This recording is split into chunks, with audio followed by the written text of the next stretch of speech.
How to use templates in VN Video Editor.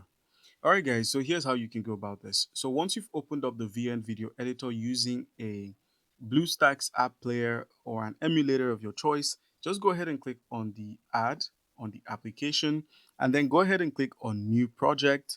Once you select a new project, head into stock and you're going to find some stock videos you can actually use. And now all you need to do is just go ahead and select one that you want to use. So let's go ahead and select any of them out of the three that are provided and click on next. Once you do so, you're going to be moved over to the timeline where you can easily edit this clip and you can add multiple clips and do so much more. You can even make use of other templates, such as in the music department. When you click on add music and head over to music, you can be met with a lot of music from vlogs to dynamic to fresh to acoustic.